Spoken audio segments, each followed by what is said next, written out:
So mo ni karon ng bagong update diri sa Wagatpat guys, kining kananan bitaw nga sikat diri sa unsa ni lugar? Matalom Liti. Grabe sikata ni Santa Fe. Mo ni siya dinhi.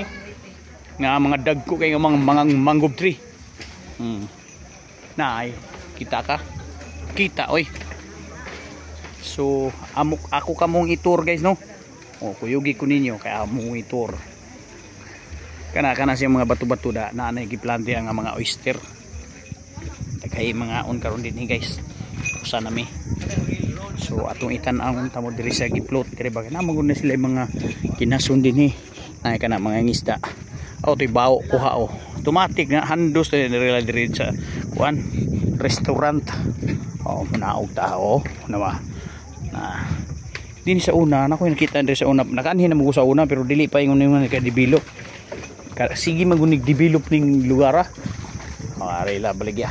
Ari nimo nakikuha diri lang dunggo. Maliton din nasa tagiya dinhi. Medyo nabawang dagat to naglunas. Pero sa una katong bato ngadto, dulduulo sa una murag matan-aw nimo ba. Mga giplante pan man na sa una ako nakitaan. Pag ari nato diri naanay gibukuan dira kanang gitang mga oyster. Oo. Kay kuha na bao. Okay kayo. Mga kuhasan. Sa una kining floating nila murag kuan man ni mabira-bira man ni moabot man didto. Okay kayo Kini sa man ni. Na guso guys guso. Awa kita ka ng guso. Tuaw bao presko kay nga bao guys Wana tinula na. Lami sa bawa na gyud. Mo nang mga mangrove nga dagko kay mangrove mo ni ka dipinsa diri bawd guys. Dagko nga mangrove guso.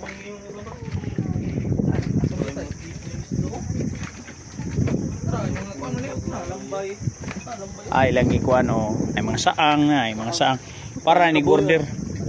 Ha? Patay siguro. Bugi na. Hayang mga usol ni. Nga mga kuan kung order diri lang kuha dito pang humol na daan. Wala refresh ba? Fresh gihapon ta gusto ito sa kasa. Pila ka kilo ng gusto ay da mga lambay presko pa libuhi na guys. Nay uban nga matay nang uban Muna diri guys. Grabe ni nga lugar ka abunda sa mga iyamang isda. Hayahay kini diri dapita. Sumuro to atong update ninyo guys. Saka na ta didto. Sumaor gihapon ang pinakasikat nila gid diri tungod na ilang mangrove tree. Grabe kinang ilang mangrove di basta-basta nga mga mangrove. Baga kini nga mangrove dinhi sa Matalom. Shout out sa mga taga Matalom. Perte kaayo yung mangrove tree diri Saka ta. So mo na to nakita ninyo daghang na nga orasa guys. Hapon naman na sigara mag early dinner. Alright, tuwag mo dito nga lamisa guys. Alright, so dinhira ta kutob guys. Thank you for watching.